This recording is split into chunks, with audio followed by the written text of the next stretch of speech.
fardu, yaitu menuntut ilmu.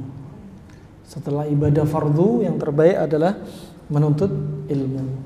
Pada dalam kesempatan kali ini kita akan membahas lanjutan dari bedah buku La Tay'as Shifa'uka Qarib, buku yang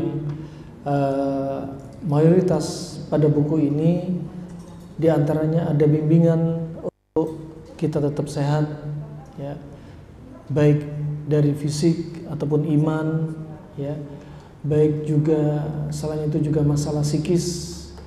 Dan karena pengobatan yang dibawa Nabi SAW ternyata juga berbicara tentang medis dan non medis.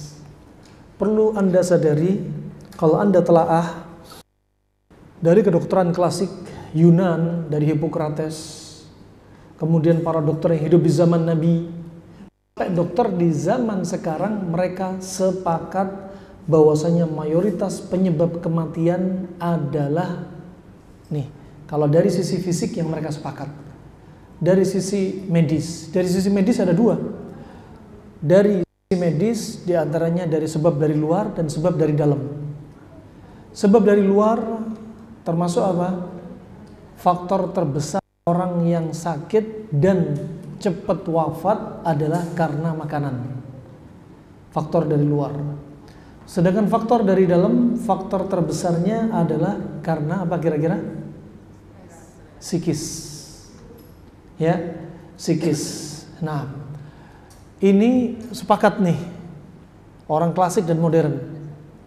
Adapun satu kasus non medis yang Nabi sebutkan, Nabi menyebutkan ada satu kasus non medis sebagai penyebab mayoritas manusia sakit dan meninggal.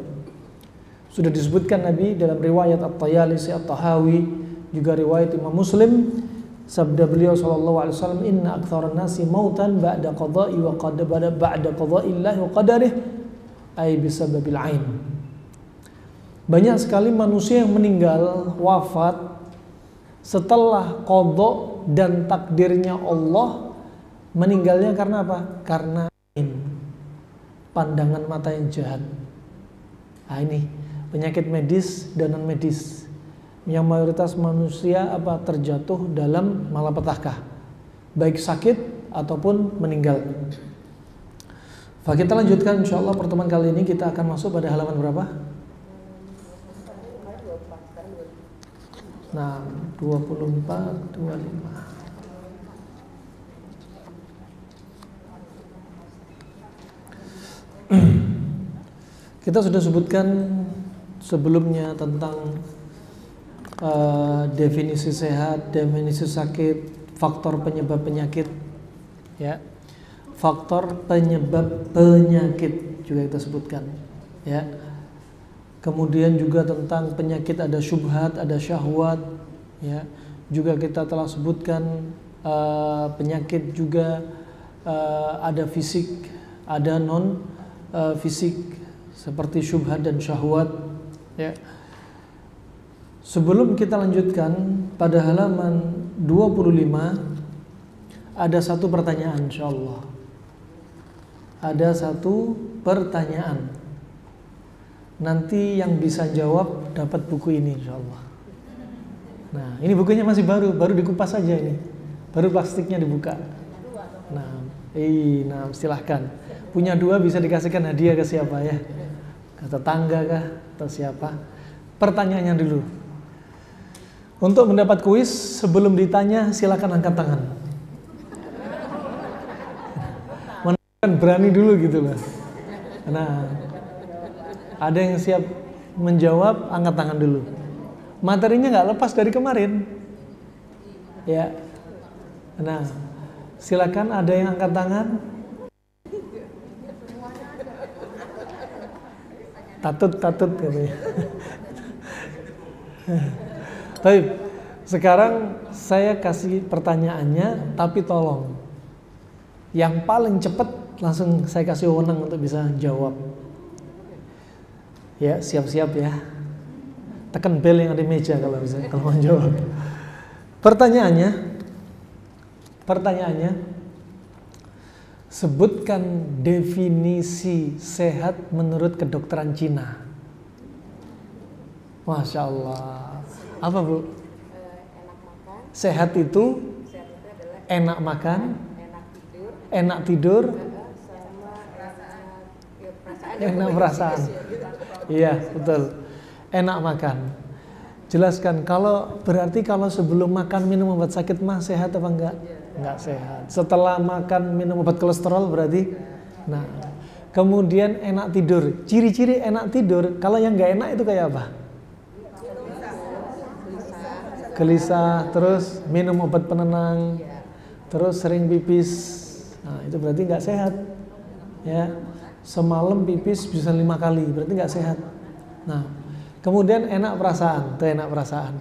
Ya, nanti insya Allah bukunya nih ibu yang berhak mendapat buku, masya Allah. Nah, baik, kita lihat halaman 25. Halaman 25, mayoritas penyebab penyakit menurut kedokteran klasik dan modern. Mayoritas penyebab penyakit menurut kedokteran klasik dan modern. Pertama, kalau kita lihat kedokteran klasik sebagaimana disampaikan Hippocrates, dia mengatakan bahwasanya apa? Di antaranya you are what you eat. Apa yang Anda makan, diri Anda seperti makanan yang Anda makan. Ini sebenarnya cerminan. Ya, disebutkan bahwasanya Hippocrates ini hidup sekitar 200 tahun sebelum Nabi Isa lahir. Dia sudah mengucapkan you are what you eat. Nah, ini judul kita pada hari ini, nanti sampaikan Abu Zaid ya Umadiyah. Judulnya you are what you eat. Nah, apa yang Anda makan adalah cerminan tubuh Anda. Contoh, bagaimana tahu lambung Anda dingin atau panas? Anda kalau dilihat Anda punya sakit mah misalnya. Sakit mah obatnya beda-beda, nggak bisa sama. Ya, sakit mah itu beda-beda. Ada sakit mah yang dingin, ada sakit mah yang panas. Nggak bisa dipukul rata. Contoh, ada orang sakit mah, misalkan dia hobinya memang yang panas-panas. Ima rasanya makanan panas atau makanan itu sifatnya panas. Sukanya makan cabai-cabean. Kalau makan pedas-pedas itu mesti. Padahal si ibu yang makan pedas-pedas ini suka apa? Suka ngegas sama suaminya. Gampang marah. Anaknya dimarahin, ART-nya dimarahin, suaminya dimarahin. Ya. Nah, wah subhanallah, akhirnya si anak cerita. Ya. Enak ya Bi ya, jadi Umi ya. Abi dimarahin, anak-anak dimarahin. Yang marahin Umi siapa gitu kan? Nah, ini ibu-ibu tipe panas. Masih konsumsi makanan panas-panas, cabai-cabian, jahe-jahean, ya. Kemudian apa? Ayam, kambing, masya Allah panas semua. Jika muncul sakit mah nanti berarti sifatnya apa? Panas. Makanya itu you are what you eat. Apa yang Anda makan akan mencerminkan tubuh Anda. Ya, ternyata berdampak kepada karakter kepada kita. Ya, subhanallah. Ya, sebagian menyebutkan ya makan babi. Babi ini termasuk hewan LGBT ini babi. Orang yang makan babi ternyata berdampak berakar. Makanya subhanallah, Allah nggak menginginkan hambanya celaka gara-gara makanan. Makanya makanan yang halal-halal, jangan makanan yang haram-haram. Disebutkan oleh para ulama, orang yang biasa makan binatang buas, karakter dia kayak binatang buas. Bukan hanya makan, pakaian juga demikian. Pakaian dari binatang buas, misalkan dia pakai pakaian yang bercorak, memang bahannya dari kulit macan. Ternyata berdampak kepada karakter dia. Nah, subhanallah ajib. Ini juga demikian. Kalau dalam hal ini, dalam hal makanan, kalau Anda sering makan panas, lambung Anda juga panas. Kalau Anda sering makan panas, Anda juga akan muncul penyakit sifatnya panas. Yang sifatnya panas contoh, darah tinggi, asam urat, kolesterol, kencing manis, kanker, ya. Kemudian subhanallah di antaranya juga muncul sifat gampang marah juga, ternyata pengaruh dibahas oleh mereka. Nah, ini menunjukkan apa? You are what you eat. Termasuk organ Anda akan berdampak sifatnya seperti makanan yang Anda makan. Nah, makanya ada panas, ada dingin, biar kita tetap seimbang. Biar kita tetap seimbang. Juga subhanallah, ternyata bukan hanya you are what you eat. Setelah kami ketemu di lapangan, beberapa kasus kami berani simpulkan, you and your fetus are what you eat. Anda dan janin Anda adalah seperti yang Anda makan. Ternyata berapa banyak kasus ibu-ibu yang punya masalah kesehatan gara-gara sering kombinasi makan yang satu jenis ini atau makanan yang tidak peduli dengan pola makan, ternyata janinnya nggak berkembang. Kenapa janin nggak berkembang? Karena darahnya kotor, kental, dan lain sebagainya. Nggak dapat asupan darah. Gara-gara siapa? Gara-gara ibunya yang makan sembarangan. Tuh, berdampak kepada si janin. Anda kalau perhatikan juga, kenapa banyak pasangan yang nggak subur? Sama. Kembalinya kepada pola makan mereka berdua dari pasangan suami istri, akumulasi dari makanan yang nggak sehat. Kemudian, kalau Anda dapati kasus eklamsi, preeklamsi pada ibu-ibu yang sampai kejang-kejang, darah tinggi ketika hamil, ternyata sama karena darahnya kental, pekat, sampai janinnya ada yang meninggal, kemudian jantung mendorong darah yang kental butuh tekanan tinggi, akhirnya sampai eklamsi. Coba, sehat itu mudah, sehat itu murah. Makanya you are what you eat, you and your fetus are what you eat. Tuh, penting sekali. Nah, kalau pengen dingin ya hobinya dia dingin-dingin, suka minum es, suka makan buah-buah yang sifatnya dingin, suka banyak makan sayur, daging yang dimakan sukanya ikan-ikan, maka apa? Lambung dia dingin. Kalau sudah kita tahu sifat lambung ini, baru kita bisa cari pasangan sebagai obatnya. Pasangan apa? Pasangan dari makanan minuman. Makanya kata Hippocrates juga, jadikan makanan Anda sebagai obat. Dan obat Anda adalah makanan. Ya, jadi kalau makan mikir, ini obat kita apa bukan? Bikin penyakit apa enggak? Kalau enggak dibikin konsep kayak gini, mindset seperti ini, akhirnya apa?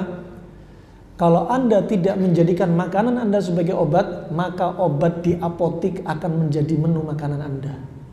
Nah, kalau makanan nggak dijaga ya sudah, pulang-pulang dari berobat dikasih resep satu plastik, di rumah jadi apotik.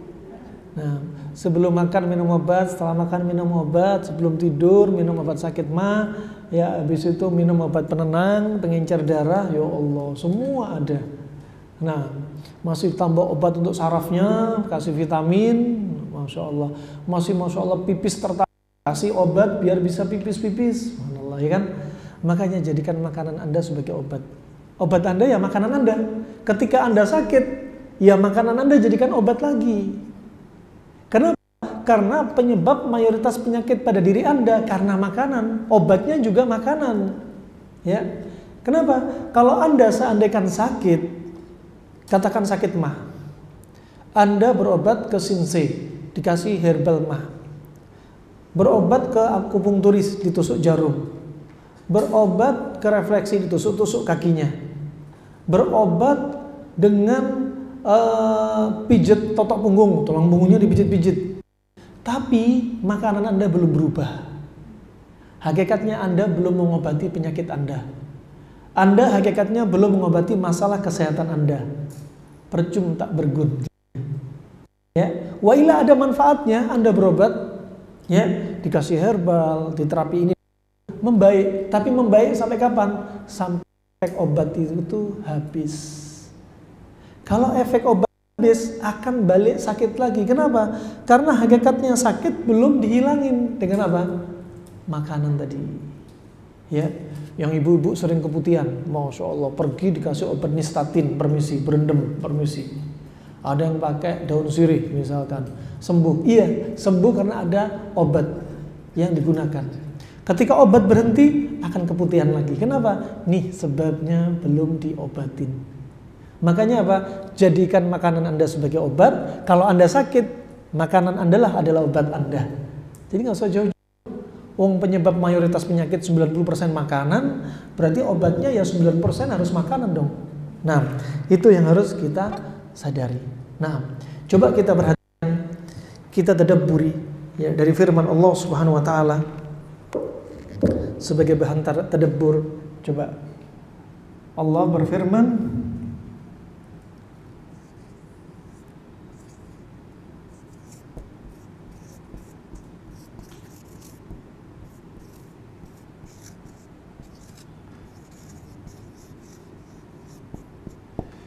wa fil ardi ayatun lil muqinin.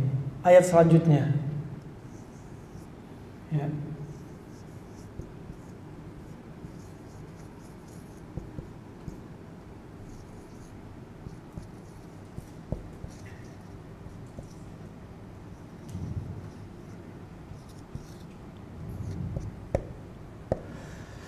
Wa fil ardi ayatun lil muqinin, dan di bumi itu ada tanda-tanda kekuasaan Allah bagi orang-orang yang yakin.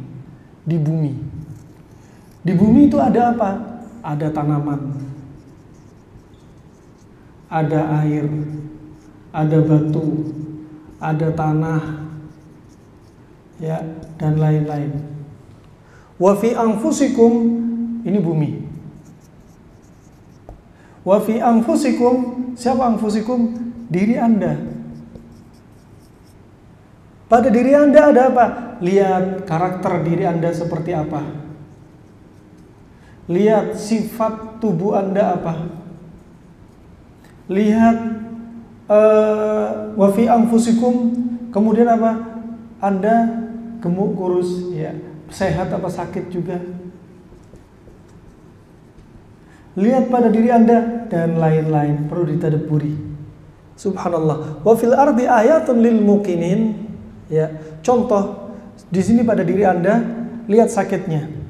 Anda misalkan sakit di sini, sakitnya apa? Sakit mah. Tadi karena kebanyakan makanan panas, jadi mahnya atau lambungnya sifatnya apa tadi? Panas. Karena karakteristik makanan yang kita makan panas. Ini pada diri kita. Wa fil ard, dan di bumi ada tanaman. Tanaman yang cocok untuk panas, contoh misalkan ada temulawak, cocok. Ada timun, cocok. Ya, ada bagi, semangka, cocok untuk yang panas. Sebaliknya kalau Anda punya lambung dingin, dikasih yang dingin-dingin, maka Anda akan tambah mual, tambah sakit lambung. Kalau lambung Anda dingin, pakai jahe. Nah, ini contoh. Ini sebagai bahan tadabbur. Bagaimana Allah menciptakan bumi, Allah juga menciptakan diri kita. Dan kita harus tahu siapa diri kita. Kita sakit apa, karakter kita seperti apa. Nah, bisa difahami? Taib. Maka dari itu, apa? Allah juga berfirman, ya. Allah juga berfirman antara kaitan ayat ini dan ayat ini. Coba kita tadabburi. Allah berfirman surat Abasa ayat 24. Falyanzuril insanu ila ta'ami. Maka manusia hendaknya melihat makanan yang dia makan. Manusia termasuk apa tadi? Anfus. Makanan termasuk apa? Nih yang ada di bumi, apa yang kita makan. Coba. Falyanzuril insanu ila ta'ami. Makanya lihat yang dimakan nih, ahli tafsir aslinya menafsirkan ayat ini aslinya apa? Manusia hendaknya melihat dari makanan yang kita makan, kita jadi tumbuh kembang, proses. Dari makanan yang kita makan, kita bisa sehat. Tujuannya apa? Untuk mentauhidkan Allah Subhanahu wa ta'ala. Itu tujuannya. Kita mentadabburi untuk apa? Untuk menaikkan tauhid kita, mengagungkan Allah Subhanahu wa ta'ala. Tapi bukan hanya di sisi itu aja. Di balik itu, ulama ahli pengobat, ya, mereka melihat bukan hanya untuk mengagungkan Allah. Di sini katakan untuk mengagungkan Allah. Untuk apa? mengagungkan Allah, mentauhidkan Allah. Ya, tadabburi ini gitu ya. Untuk apa? Di antaranya falyanzuril insanu ila ta'amih. Lihat makanan dimakan apa? Halal apa haram? Lihat makanan dimakan pantangan apa bukan? Perlu dilihat. Lihat makanan dimakan berlebihan apa enggak? Berlebihan dari apa? Frekuensi ataupun kuantitas. Lihat makanan dimakan ya, cocok termasuk makanan yang disenangi apa enggak? Perlu dilihat. Karena kalau kita makan makanan yang kita enggak senang, justru jangan dimakan. Itu bimbingan Nabi. Ya, dalam hadis apa? Dari Maimunah radhiyallahu anha riwayat Imam Bukhari, ketika Nabi dihidangkan apa? Keju, minyak sapi dan daging kadal Arab, daging kadrun. Nabi enggak mau makan. Kata Ibnu Qayyim apa? Seandainya Nabi memaksa makan, bahayanya lebih banyak daripada manfaatnya. Berarti mending nggak dimakan. Ini juga perlu dilihat. Ya, perlu dilihat. Ya, apakah makanan baik apa enggak? Ya, kemudian juga perlu dilihat tadabburi apa? Kombinasinya. Kombinasinya benar apa enggak? Kenapa? Karena satu kombinasi kalau terus menerus akan menimbulkan penyakit sesuai dengan kombinasi satu sifat tersebut. Nah, makanya juga ya nggak lepas juga ayat-ayat yang bicara tentang kesehatan. Allah juga berfirman, nih wakulu washrabu wala tusrifu. Makan dan minumlah Anda dan jangan berlebih-lebihan. Berlebihan dari apa? Termasuk dari yang haram, pantangan, ya jumlahnya sama kayak gini. Nah, ini makannya orang muslim. Orang muslim kalau makan seperti ini kondisinya. Jangan kayak orang yang nggak beriman kepada Allah. Orang yang tidak beriman kepada Allah, bagaimana makannya mereka? Sebagaimana disebutkan Allah Subhanahu Wa Taala dalam ayat yang lainnya, ya. Allah menyebutkan ya bahwasanya peringatan keras, ya. Coba Allah sebutkan walladzina kafaru yatamatta'una wa ya'kuluna kama ta'kulul an'am. Ya, Allah berfirman, dan mereka orang-orang yang tidak beriman kepada Allah, orang kafir, kalau makannya mereka merasakan lezatnya makan yang mereka makan seperti binatang ternak. Coba keras banget nih peringatan Allah. Kita nggak boleh dong menyamai mereka. Kita kalau makan kayak gini loh, wakulu washrabu wala tusrifu. Makan dan minumlah dan jangan berlebihan. Jangan kayak ini. Kita nggak boleh menyerupai orang-orang yang nggak beriman kepada Allah. 5 hal yang kita nggak boleh menyerupai mereka. Muslim menyerupai kafir. Muslim menyerupai ahli neraka. Seperti ketika Rasulullah mendapati sahabat yang tidur telungkup. Kemudian Rasulullah menggerakkan kakinya ke sahabat ini. Qum fa inna hadhihi dij'atu ahli nar. Ini adalah posisi tidurnya penghuni neraka. Bangun. Nggak boleh nyamai sama penghuni neraka. Kemudian nggak boleh laki-laki menyerupai wanita, wanita menyerupai laki-laki. Kemudian nggak boleh kita menyerupai apa? Hewan. Dan yang berikutnya, yang kelima terakhir, nggak boleh kita menyerupai setan. Setan kalau makan pakai tangan kiri, minum pakai tangan kiri, kita nggak boleh nyamai setan. Walaupun alasannya tangan kanan kotor, sehingga minum pakai tangan kiri, makan pakai tangan kiri, tetap nggak boleh. Mutlak hukumnya wajib pakai tangan kanan. Hukumnya makan pakai tangan kanan sunnah, tapi apa? Sunnah yang artinya wajib. Sunnah yang artinya wajib, bukan sunnah yang artinya kalau didatangi dapat pahala, kalau ditinggalkan nggak berdosa. Salah. Sunnah artinya kalau diartikan semuanya seperti demikian, kalau dilakukan dapat pahala, kalau ditinggalkan nggak berdosa, itu berarti apa? Mengkebiri makna sunnah. Sunnah itu ada 3. Ada artinya wajib, ada sunnah muakkadah, wajib, sunnah yang mendekati wajib. Ada yang sunnah mustahabbah. Sunnah mustahabbah inilah yang sering kita dengar, kalau diamalin dapat pahala, kalau ditinggalkan nggak berdosa. Tapi makan pakai tangan kanan sunnah yang artinya wajib. Kalau kita makan pakai tangan kiri itu dosa. Nah, jadi apa? Untuk meluruskan pemahaman yang selama ini kita mungkin salah paham. Ini coba ayat-ayat bagaimana Allah bicara tentang apa? Diri kita, tentang tadabbur di luar diri kita, dari bumi ini Allah ciptakan ya dengan tanda-tanda kekuasaannya. Nah, kemudian rahimakumullah jami'an, Allah Subhanahu wa taala tentunya menyampaikan syariat ini adalah untuk maslahat untuk hambanya. Ya, nggak ingin hambanya celaka juga gara-gara makanan. Ya, sekali lagi jangan sampai berpikir yang halal ketemu halal nggak akan menimbulkan penyakit. Ini pemikiran yang keliru yang perlu diluruskan. Halal ketemu halal juga bisa bikin penyakit kalau dikonsumsi berlebihan. Kalau halal itu adalah pantangan dari penyakit tersebut, kalau halal tersebut dikonsumsi di jam-jam yang tidak direkomendasi, kalau terus-menerus akan jadi penyakit. Seperti makanan halal dikonsumsi jam 10 malam, 12 malam. Sekali dua kali it's okay, tapi kalau rutinitas akan menimbulkan apa? Pembusukan bagi diri dia di perut. Subhanallah. Nah, halal ketemu halal kalau caranya salah, ternyata juga bisa bikin penyakit. Minum halal apa enggak? Tapi sambil makan sambil minum. Sambil makan sambil minum ternyata akan menyebabkan satu masalah kesehatan, kata Ibnu Qayyim namanya al-qulanj. Al-qulanj bahasa medisnya yaitu apa? Kolik abdomen.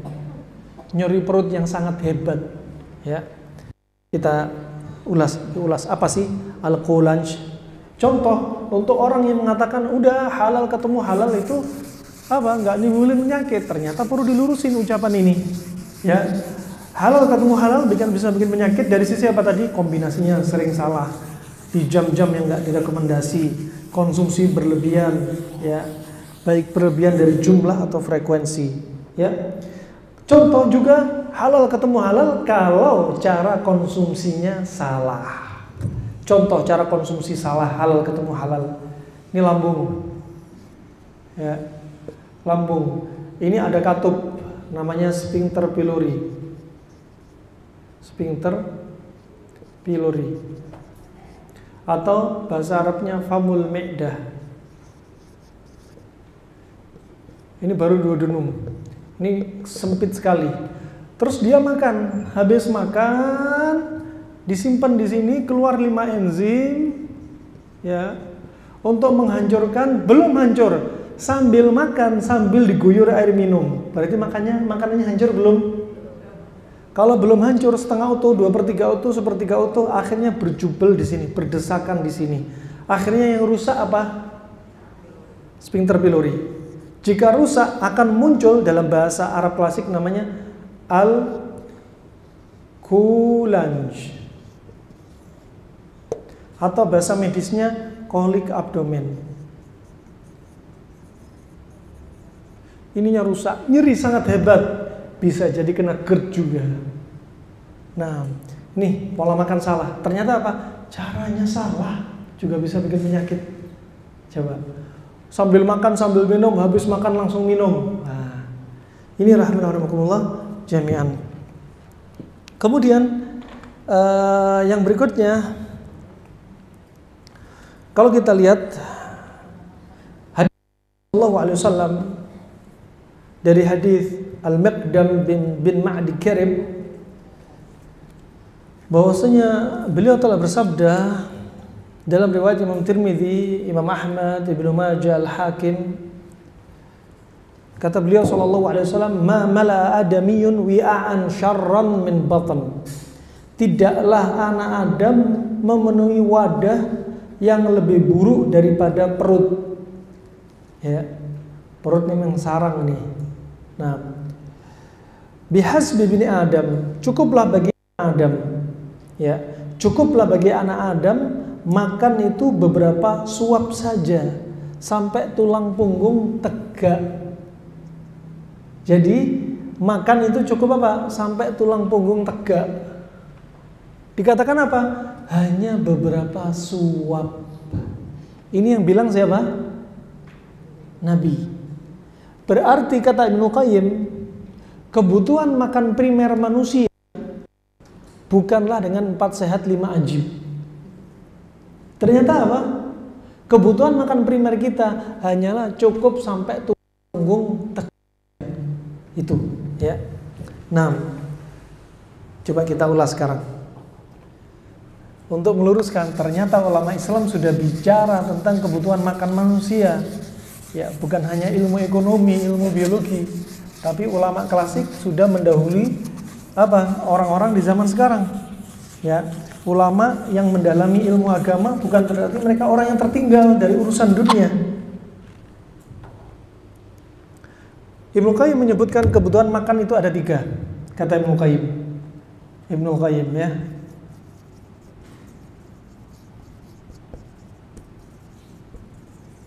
Kebutuhan makan itu ada 3. Kebutuhan makan ada 3 jenis. Yang pertama, level yang pertama, kebutuhan makan primer, yang disebut apa? Martabatul hajah. Kemudian kebutuhan makan sekunder, martabatul ziyadah. Kemudian kebutuhan makan tersier, martabatul fadlah. Ada 3 juga.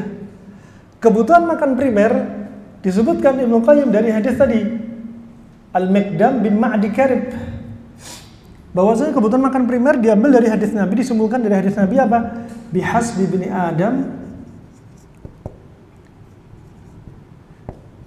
Adam ukulatin, ya, atau dalam riwayat lukaimat, beberapa suap saja, ya, hadis Nabi, ya, hatta yukimna sulbah. Jadi beberapa suap, ya, sampai apa? Sampai tulang punggung tegak, udah, ini kebutuhan makan primer. Tegak udah, ya.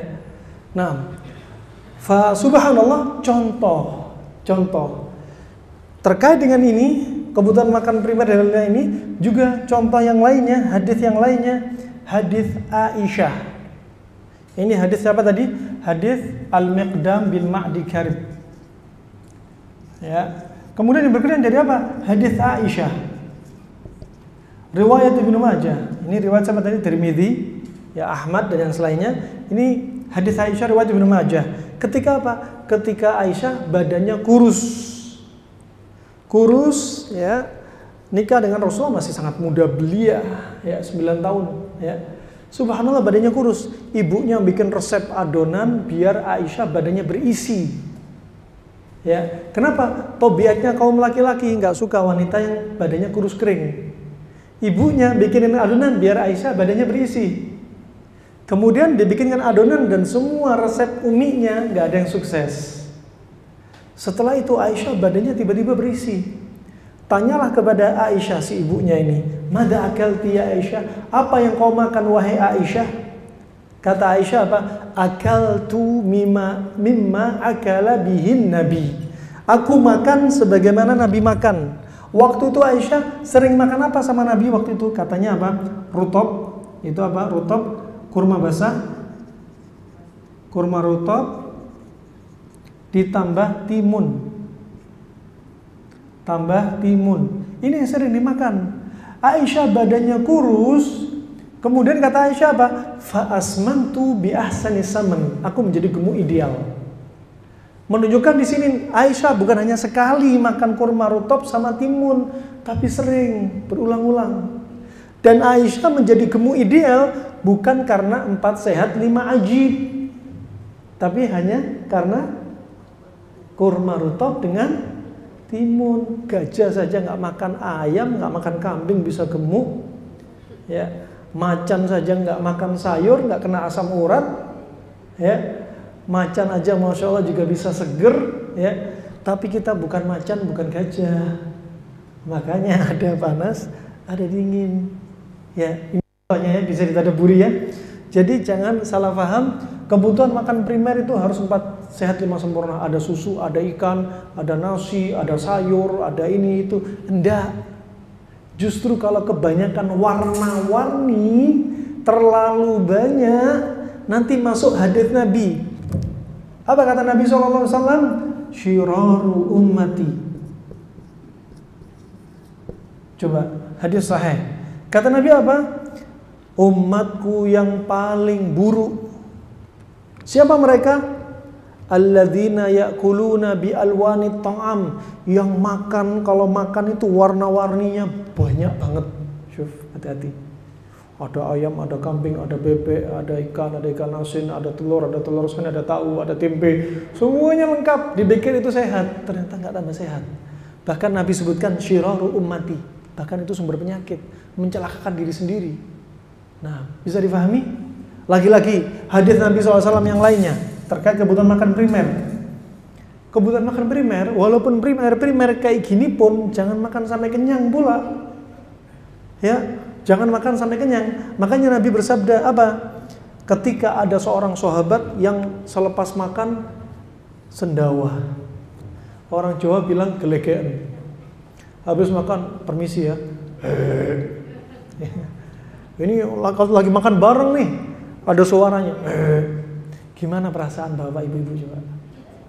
Pertama denger suaranya, kayak nggak sopan gitu ya. Jijik, lagi nafsu makan langsung hilang teman-teman di sampingnya.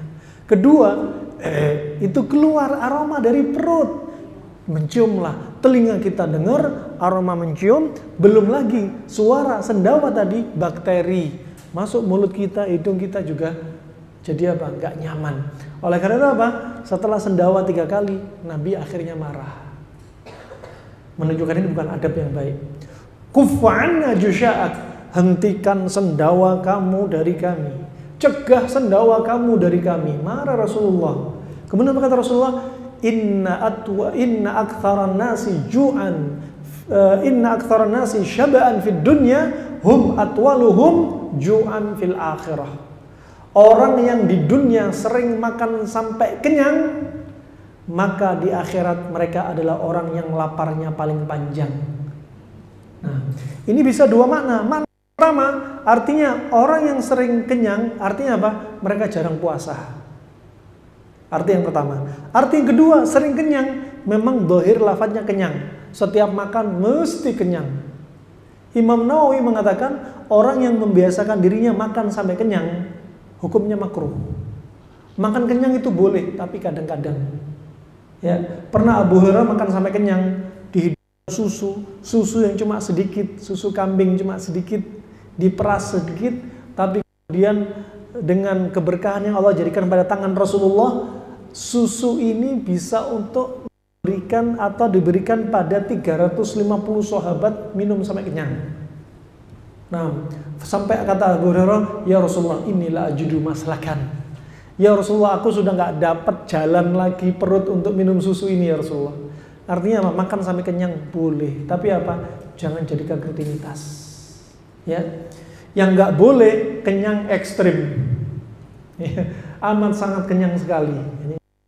Nah, ini ya perlu dipahami. Berarti tadi apa? Hadis tadi apa diantaranya?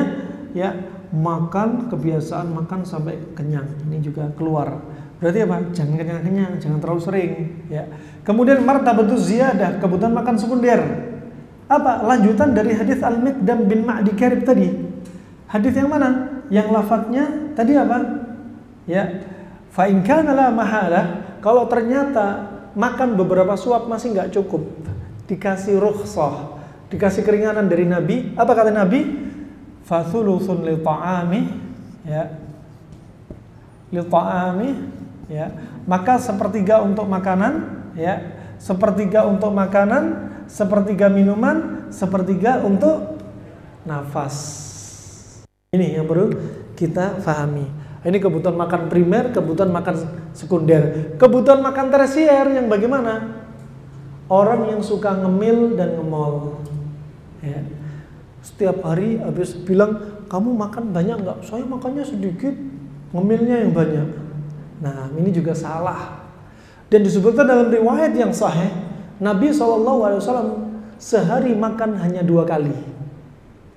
Sekali, tapi apa? Bisa jadi ada kemungkinan Nabi nggak dapat menu makanan yang lain, nggak bisa disamakan dengan kita. Dan jangan katakan sunnahnya makan sehari hanya 2 kali. Ini kan beda kasus, ya.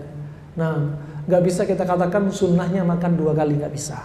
Kemudian dari 2 kali tersebut disebutkan dalam riwayat yang sahih juga, dalam 2 kali makan tersebut seringnya Nabi sekali dari 2 itu Nabi hanya makan kurma.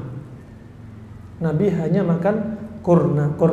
Sampai Nabi sebutkan, ya, kata Nabi SAW, baitun la tamra fihi jia'u ahli. Ya, orang yang rumahnya nggak ada kurma, penghuni rumah tersebut akan sering kelaparan. Kenapa? Karena makanan pokok mereka dulu kurma. Kenapa? Kalau makan kurma sedikit saja, 3 biji kurma sama dengan 1 piring nasi. Ya, makanya kalau nggak ada kurma nanti sering lapar. Kurma, masya Allah, semua vitamin ada di dalam kurma kecuali 2 vitamin yang nggak ada.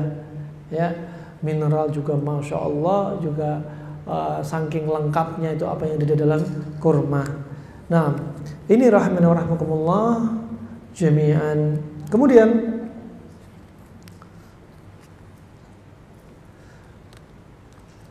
tadi Hippocrates mengatakan you are what you eat, apa yang Anda makan, diri Anda seperti makanan yang Anda makan. Kemudian juga dia mengatakan bahwasanya jadikan makanan Anda sebagai obat atau obat Anda adalah makanan. Ya. Kalau ini nggak dilakukan, Anda akan menjadikan obat apotik sebagai menu makanan Anda. Nah, 1 plastik mau dikonsumsi terus. Kemudian berkata Al-Harith bin Kaldah. Al-Harith bin Kaldah termasuk Tabibul Arab, dokter yang hidup di zaman Nabi. Dokter yang hidup di zaman Nabi itu ada 3 orang. Dan disebutkan oleh Al-Hafidz Ibnu Hajar, ya, mereka masuk dalam jajaran sahabat dalam kitab Al-Isabah. Di antaranya Al-Harith bin Kaldah, Ibnu Abi Ramthah, ya, dan satu lagi namanya agak susah, masya Allah, dari Ethiopia. 3 orang ini jadi jajaran sahabat. Bahkan Al-Harith bin Kaldah pernah ditanya Umar bin Khattab tentang fatwa kesehatan. Ya. Sampai dialog antara Umar bin Khattab dan Al-Harith bin Kaldah dibukukan dalam 1 kitab. Pertanyaan jawaban. Jadi apa? Jadi rumus. Nah, kenapa orang-orang di masa sahabat seringnya apa? Larinya ke Al-Harith bin Kaldah untuk konsultasi. Nabi pernah mendapati beberapa sahabat, di antaranya Sa'ad bin Abi Waqqas. Ketika sakit, Nabi waktu itu memanggil sahabat untuk apa? Untuk mencari Al-Harith bin Kaldah, dokter yang hidup di zaman Nabi. Artinya di sini ada bimbingan. Kalau ada orang sakit, cari ahlinya dari pengobat. Ya, termasuk apa? Wujud dari apa? Antu amanat ila ahliha. Termasuk apa? Wujud memasrahkan amanat kepada ahli. Jangan sampai berobat ke tukang bengkel HP, dokter HP, nggak cocok. Berobat apa? Di antaranya berobat ke bengkel mobil, nggak cocok. Anda saja kalau ada mobil rusak, mobil dibawa ke bengkel yang bukan ahlinya akan tambah rusak. Rusaknya tambah banyak. Berobat kepada orang yang dia nggak mahir, ya, bisa jadi dia akan merusak diri kita semakin banyak. Nah, maka Nabi SAW siapa? Al-Harith bin Kaldah, minta sahabat untuk mencarikan Al-Harith bin Kaldah. Untuk apa? Untuk apa? Dia yang melakukan terapi Sa'ad bin Abi Waqqas, ya, Sa'ad bin Abi Waqqas. Kemudian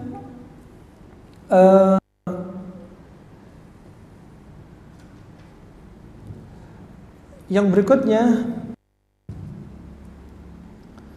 kalau kita perhatikan apa yang Rasulullah lakukan, Rasulullah mencari Harith bin Kaldah ini, ya, adalah tujuannya apa?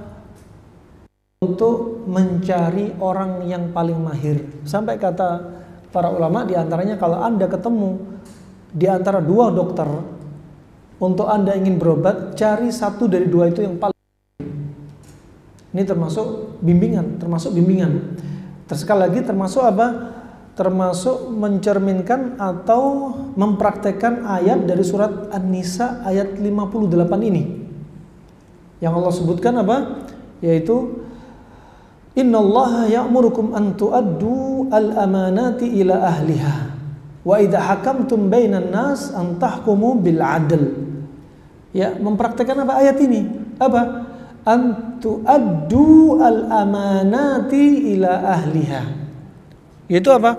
Untuk menunaikan amanat, menyampaikan amanat kepada yang berhak, ya, kepada yang berhak untuk menerimanya. Seperti kalau ada orang sakit, amanahnya apa? Yang nerima orang sakit terapi adalah ahlinya, yaitu para dokter. Para dokter. Jangan sampai apa? Berobat kepada dokter-dokteran. Atau apa? Dokter palsu. Jangan. Ya, atau yang mengaku sebagai dokter, ya. Ini juga perlu diperhatikan. Kemudian juga hadis Nabi SAW yang menunjukkan bahwasanya kita berobat tentunya kepada ahlinya, ya. Sebagaimana beliau telah wasiatkan, man tatabbaba fa asaba nafsan fama dunaha fahuwa dhamin. Dan hadis yang semisalnya, ya, bahwasanya apa? Kalau ada orang berobat kepada seseorang ngakunya dia nggak punya keterampilan, ya, dia nggak punya keterampilan, la yu'lam minhu at-tib min qabl, la ya'lam minhu at-tib min qabl, ya, yang dia nggak punya ilmu pengobatan sebelumnya, maka apa? Dia sebagai penjamin kalau ada apa? Malpraktek. Kalau ada malpraktek, ya. Oleh karena itu apa? Sekali lagi harus hati-hati, ya, harus hati-hati.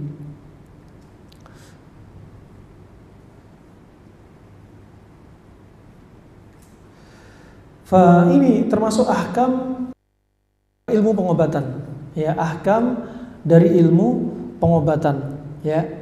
Ayat hadis menunjukkan apa? Bahwasanya kita ini apa? Dianjurin kalau berobat itu apa? Kepada yang ahli. Ada isyarat di sini, ya. Di antara firman Allah tadi surat An-Nisa ayat 58, antu addul amanati ila ahliha, untuk menyampaikan amanah kepada yang berhak menerimanya. Yang berhak menerima untuk orang sakit ini diberikan ke siapa?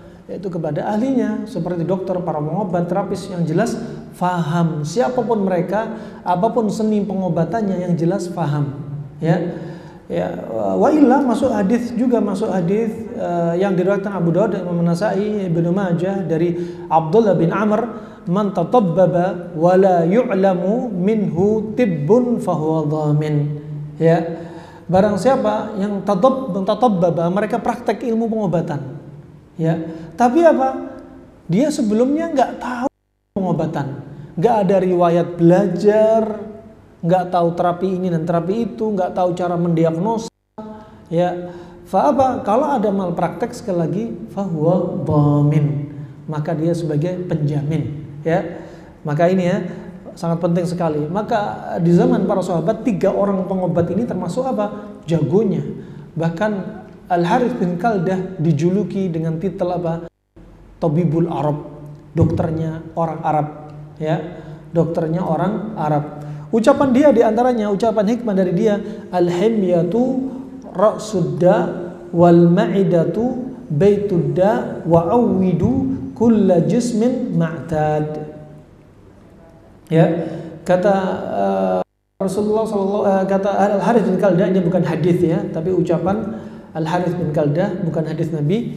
Sesungguhnya menjaga diri kita, menjaga pola makan kita, itu adalah inti dari pengobatan. Coba bayangkan, inti dari pengobatan, ya, apa? Penjagaan pola makan kita. Dia menjaga kesehatan, juga mengobati penyakit. Wal ma'idatu baitudda, dan perut atau lambung adalah sarangnya penyakit, ya. Wa awidu al-jism ma'tad, maka kembalikanlah tubuh pada kondisi asalnya, ya, pada kondisi asalnya. Apa maksudnya? Nah, ini ya.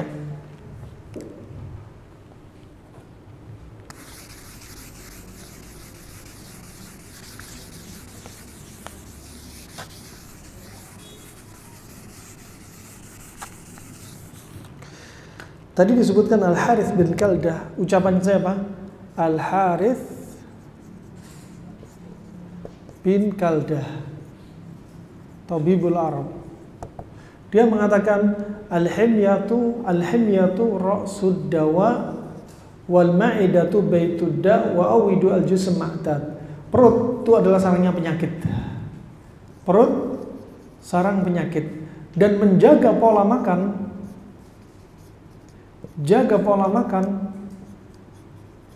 itu adalah inti dari obat.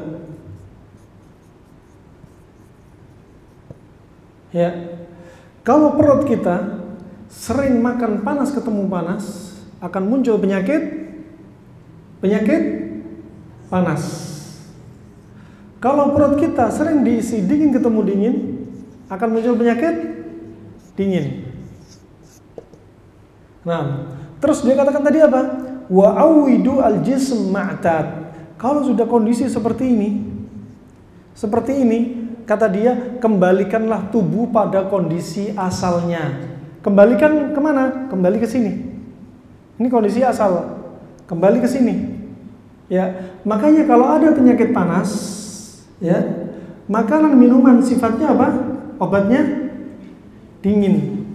Biar apa? Kembali ke titik semula. Kalau ada dingin ketemu dingin, muncul penyakit dingin, obatnya apa? Makan minuman panas, biar kembali ke titik normal. Ya. Nah, kalau sering panas ketemu panas, kata Hippocrates apa? Sering panas ketemu panas nanti akan membatu. Ya tahajjar kalau bahasa orang Arab. Akan jadi batu. Makanya batu ginjal adalah cerminan dari panas ketemu panas berlebihan. Ya. Kalau dingin ketemu dingin bahaya, kalau nggak cepat diobatin bahaya. Ya, mereka mentadabburi firman Allah apa? Kulna, ketika Allah berfirman kepada api yang mau bakar malaikat Jibril, kulna ya narukuni bardau wasalaman. Bardau wasalaman ala Ibrahim. Kulna ya narukuni, wahai api, jadilah kamu dingin. Ini ya, jadilah kamu dingin. Tapi Allah nggak berhenti sampai di sini. Kenapa? Khawatir bisa-bisa Nabi Ibrahim meninggal kedinginan. Makanya disebutkan wasalaman, dingin tapi apa? Tapi keselamatan bagi Nabi Ibrahim. Ya, bisa dipahami. Makanya dingin, kalau ketemu dingin nggak diobatin, akan muncul penyakit sifat dingin sampai ngedrop, bisa mengancam jiwa. Nah, itu bahan tadabbur kita. Ya.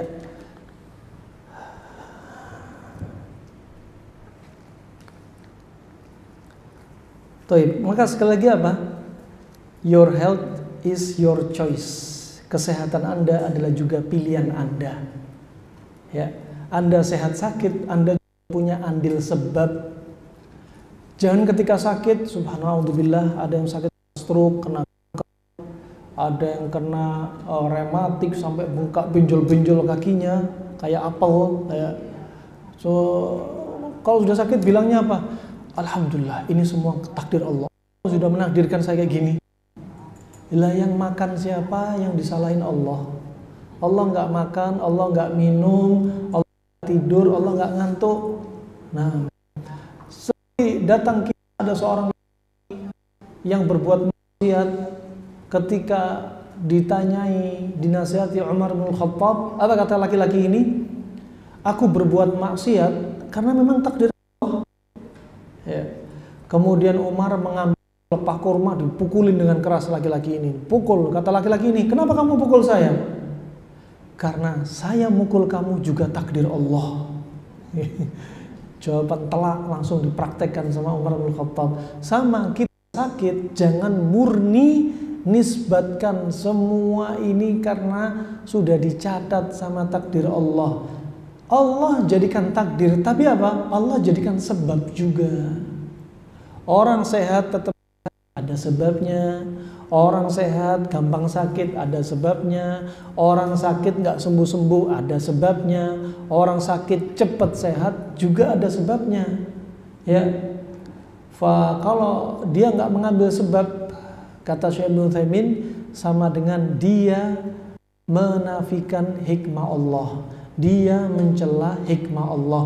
Orang yang bertawakal dari sakit kemudian bertawakal pengen sehat, itu menunjukkan sempurnanya tawakal dia. Bukan orang sakit diam terus. Ya, kalau saya berobat nanti tawakal saya hilang. Jadi biar saya sakit. Bukan. Justru ini tawakal yang cacat. Namanya dalam bahasa Arab bukan tawakal tapi tawakul. Pasrah tanpa ambil sebab. Nah, sedangkan tawakal apa? Pasrah sama Allah, hati kita pasrahin sama Allah. Juga ngambil sebab, obat ke dokter dengan obatnya, herbalis dengan herbalnya. Ini ikhtiarnya. Ini menunjukkan apa? Orang yang apa? Tawakalnya sempurna. Masya Allah, ada suami istri pergi ke pasar, masuk pasar, istrinya bilang apa? Kuncinya diambil dong, diamanin. Tawakal sama Allah. Hati kita kalau yakin tawakal sama Allah, nggak usah takut. Ya, pulang-pulang dari pasar, lupa mau mana? Nggak tahu, padahal sudah tawakal gitu kan. Nah, ini saja yang bisa kita sampaikan. Selanjutnya ada pertanyaan silakan, dan semoga Allah jadikan kesembuhan pada Ibu Titin Rostini. Semoga Allah angkat penyakitnya, ya Allah sembuhkan tanpa diakhirkan dan segera diangkat ya masalah kesehatannya. Pertanyaan di sini, 6 bulan yang lalu istri saya didiagnosa dari kandungan menderita kista ovarium ukuran 6,5 di kiri kanan. Nah, kemudian dokter sudah menyarankan untuk operasi dan sekalian angkat rahim untuk menghindari tumbuhnya kista kembali.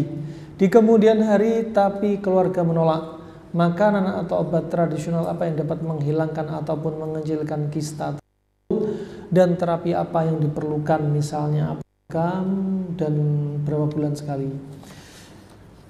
Dokter yang pintar, Masya Allah. Ada sebagian dokter obsgin, ya, dokter pintar dan cerdas dan jujur. Ngapain kistanya ini mau dioperasi? Wong penyebab kista ibu makanan. Udah perbaiki makanan ibu. Ini dokter yang pintar. Dokter pintar, dokter yang paham. Ketika makanan ini ketemu makanan ini akan menimbulkan kista dia. Makanan ini digabung makanan ini akan jadi obat kista dia. Ya, ini yang pintar, jujur, nggak langsung masuk, cepet masuk kamar operasi, proyek ini, bukan, tapi cari yang kering, faktor yang teringan dulu, ya. Sampai Hippocrates, bayangin, Hippocrates sudah bicara tentang operasi. Operasi adalah tindakan yang ekstrim. Ya, begitu pula dokter klasik Cina, 3.500 tahun sebelum Masehi sudah mengatakan penyakit yang sulit diobatin ternyata solusinya gampang, kembali ke pola makan. Nah, karena penyebabnya pola makan. Mau dioperasi, ya muncul kista di tempat lain. Kenapa? Ini ovarium udah diangkat, rahim udah diangkat, ini diangkat. Tapi pola makan masih tetap muncul masalah lainnya. Bukan kista, tapi apa? Seperti ganglion, bengkak-bengkak di seluruh tubuh sesuai jalur saraf. Ya, ada benjolan-benjolan. Itu semua menunjukkan apa? Adanya stagnasi peredaran darah. Darah nggak lancar. Kenapa nggak lancar? Karena kebanyakan makanan satu kombinasi. Kenapa nggak lancar? Karena sering konsumsi makanan yang sifatnya manis dan pekat. Ya, solusinya apa? Perbaiki aja pola makan. Perbaiki aja pola makan. Pola makan mana? Lihat di YouTube. Likes and yang ada di dalam buku, ya, kombinasi yang ada di buku ini. Alhamdulillah, diantaranya ada yang mengecil, singkat, cepat, ya, dalam waktu singkat dan cepat. Pola makan pokoknya. Jangan kanker aja stadium 4 bisa sembuh total. Allah Subhanahu Wa Taala. Maka apa? Sekali lagi berarti apa? Pola makan Ustaz banyakin buah-buah, nggak ada nasi, nggak ada kopi, nggak ada teh di pagi. Buah-buahan, ya buah dalam buku ini. Kemudian kalau makan, hindari pantangannya mendatangkan makanan yang manis dan pekat. Durian, buah nangka, kurangi nasi, juga kurangi gorengan. Ya. Kemudian juga diantaranya kebiasaan makan sambil minum dihilangkan. Kemudian habis makan jangan langsung tidur. Ya. Kemudian jangan biasa makan makanan yang dihangatkan berkali-kali. Jangan kombinasi hewan darat sama hewan laut. Jangan kombinasi protein darat dengan hewan darat yang lainnya. Kalau satu protein hewani cukup satu protein hewani. Hilangin kebiasaan makan minuman instan. Ya, mau makanan atau minuman sama sekali jadi pantangan. Kemudian juga hilangkan konsumsi buah yang belum matang di pohonnya. Kemudian juga hilangkan makanan yang kalau dari sayur yang gelap-gelap seperti daun singkong, bayam, kangkung, ya, terong jangan dulu, ya. Kemudian untuk daging sapi pantangan dulu karena daging sapi bikin apa? Bikin darah kotor dan timbulnya stagnasi pada darah dan benjolan-benjolan di tubuh, ya. Kemudian jangan konsumsi atau jangan makan ayam potong, ya. Ayam potong. Itu aja, gaya hidup sehat aja diambil, pola makan nanti sisanya lihat seperti ini. Sambil apa? Tetap ambil sebab diantaranya puasa Senin Kemis. Wallahu. Ada yang lainnya? Kalau untuk herbalnya cukup satu herbal aja. Konsumsi sarang semut. Ya, sarang semut yang rebus, jangan kapsul. Ya, Bu. Jadi kalau kita umpamanya makan itu dengan sayur bening ya, sayur bening itu sayur asam. Jadi kita makan, terus sayurnya kan diuyuk gitu, itu nggak boleh. Makan bakso diuyup, makan sop diuyup, makan rawon diuyup, makan sayur asam diuyup, jangan sama dengan minum. Kalau bakso kan makan bakso, bukan minum bakso. Jadi habis makan bakso, kuahnya nah itu nggak apa-apa, dikit-dikit. Tapi kalau makan bakso terus mangkoknya diginiin, itu jangan. Sayur asam juga demikian, jangan diuyup gini. Disendok dikit-dikit sama sayurnya tidak mengapa. Ya. Dan bagus kalau ada kacang, ada melinjo, ada daun melinjonya. Masya Allah. Ya. Kalau menyebabkan pengentalan darah itu apa? Kenapa, Bu? Pengentalan darah. Yang menyebabkan darah kental diantaranya makanan yang manis pekat. Contoh nasi juga manis pekat. Ya. Gula manis pekat. Durian manis pekat.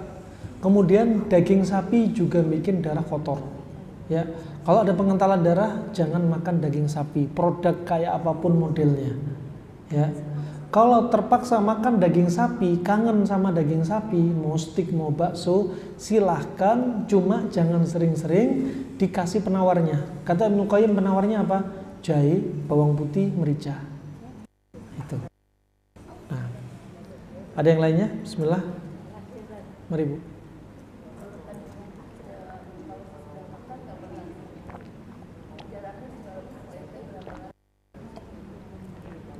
Kalau sudah makan nggak boleh langsung.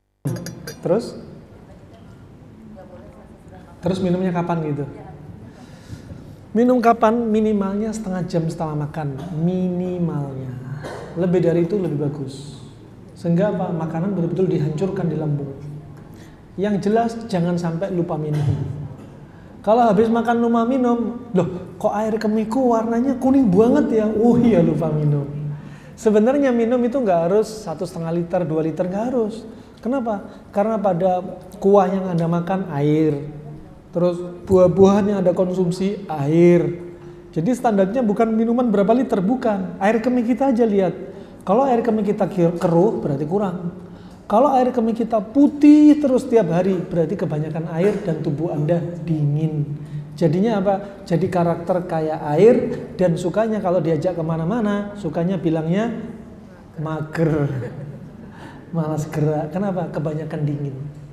Itu dibahas oleh ulama klasik. Ya, mari. Talbinah sebenarnya gandum aja dijadikan tepung atau tepung talbinah. Karena sekarang sudah jadi mereknya Talbinah, dijualnya mahal. Padahal hitungannya 1 kilo cuma 9.000, 10.000, ya. Karena sudah jadi produk jadinya 65.000, ya. Talbina ini, tepung gandum ini sifatnya dingin dan dia termasuk apa? Roti yang disukai Nabi, yang bahannya dari tepung gandum, ya. Tepung gandum, dan tepung gandum ini lebih mudah dicerna, diusus sehari makan keluar ketika itu. Tapi kalau tepungnya tepung biasa, diusus, diem diri diusus selama 3 hari. Kalau Anda makan roti setiap hari, yang sehari belum keluar, tambahi lagi besok, tambahi roti lagi, tambahi gorengan, tambahi ini, tambahi itu, akhirnya numpuk diusus, jadi plak diusus. Lain kalau tepung gandum, dan tepung gandum sifatnya dingin, tepung yang biasa sifatnya panas. Tepung gandum dingin ini digunakan Nabi untuk apa? Resep untuk mengobati sedih. Riwayat Imam Muslim dari Jabir bin Abdullah. At-talbinatu mujimmatun lil fuadi tuthibu li ba'dil huzni. Menghilangkan sebagian rasa sedih.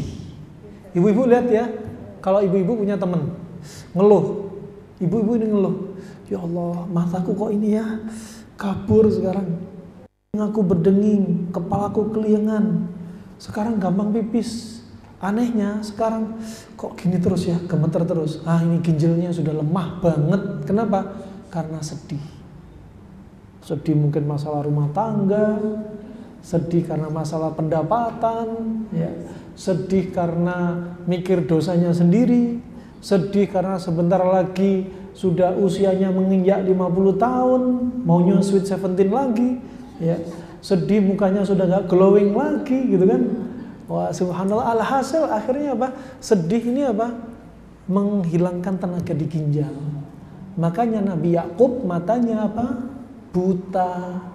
Kenapa? Disebutkan Allah Subhanahu wa taala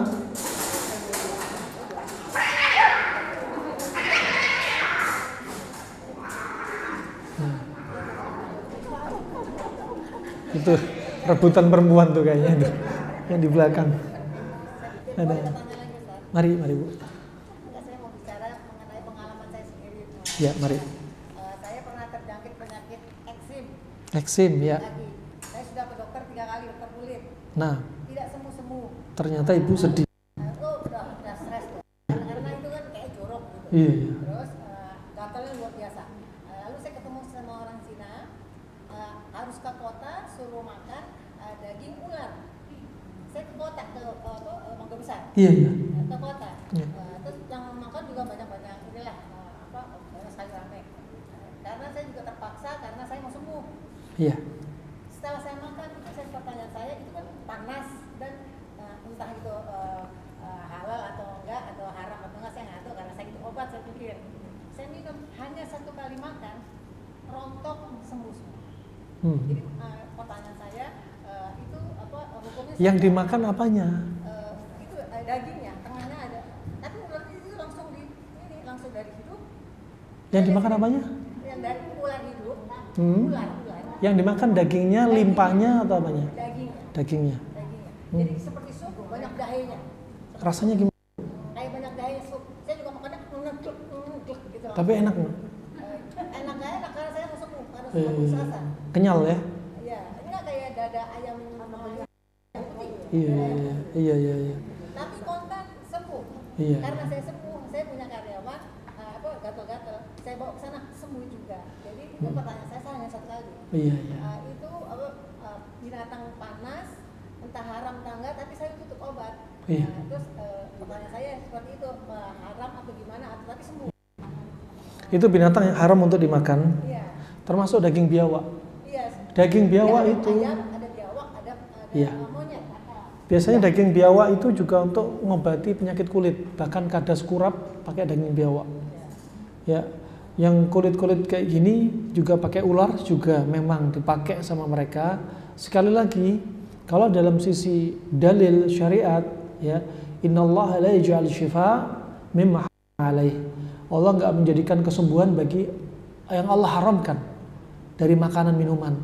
Ya, Allah nggak jadikan kesembuhan. Bisa jadi ibu kok sembuh, kok bisa? Iya, sembuh dari satu, tapi mungkin bisa jadi menambah penyakit yang lain. Nah, karena apa? Karena Nabi yang bersabda, ya Allah nggak akan jadi kesembuhan. Seperti biawak. Biawak kenyataannya sembuh orang. Tapi nggak Allah jadikan kesembuhan, bisa juga tafsirnya selain dia mungkin hilang penyakit ini, muncul penyakit lain, atau bisa jadi apa? Bukan hakikat kesembuhan yang didapat. Ya, wallahu a'lam bishawab. Kalau dari sisi mujarrab, memang mujarrab. Ya, termasuk orang stroke itu pakai liver atau limpanya ular spontan, masya Allah banyak yang sembuh. Tapi itu apa? Cobaan bagi kita. Ya, yang jelas haram, nggak boleh kita ambil. Seperti pasang ring jantung. Ring jantung ada dua.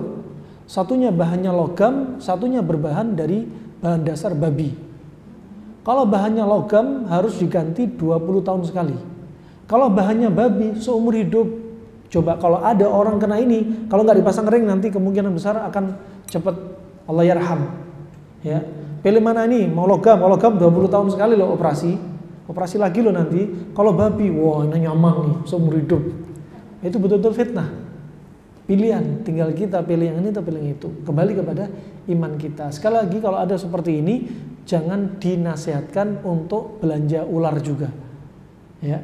Cukup untuk ibu yang sudah mengkonsumsi, dan jangan lupa bertaubat dan istighfar. Kalau nggak tahu, insya Allah diampuni oleh Allah Subhanahu Wa Taala. Nggak tahu hukumnya, ya. Nah, betul, ya. Berobat di mana waktu itu? Oh, iya. Makanya obat-obat mereka yang bentuk kapsul pun Anda harus hati-hati. Pernah saya lihat obat stroke kapsul. Saya lihat tulisan Cinanya, kemudian saya cari kamusnya. Kamusnya ternyata liver dan limpa ular itu tadi. Dan memang masya Allah mujarrab. Kenapa? Untuk mengusir angin di otak. Itu bahasa mereka. Nah, makanya paling bagus nih pola makan panas dingin, halal, enak, menyegarkan, murah, meriah. Ya, nah, insya Allah itu Bu ya. Karena medis kan. Iya. Sebenarnya ada sebab lain, kalau bisa pola panas dingin ibu lebih masuk sebenarnya. Iya. Nah, insya Allah ya. Semoga Allah sembuhkan ibu total dan gak ada athar dari apa yang ibu makan. Ya, cukup insya Allah ya. Cukup itu saja insya Allah. Terakhir insya Allah. Waalaikumsalam warahmatullahi wabarakatuh.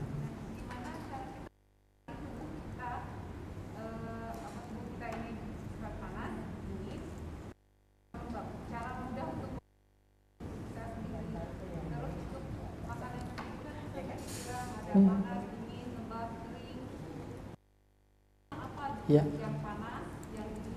Ya. Enggak, ini aja nggak saya jawab ini kok. Karena jadi kajian 3 jam. Ada materi sendiri, babnya sendiri. Iya.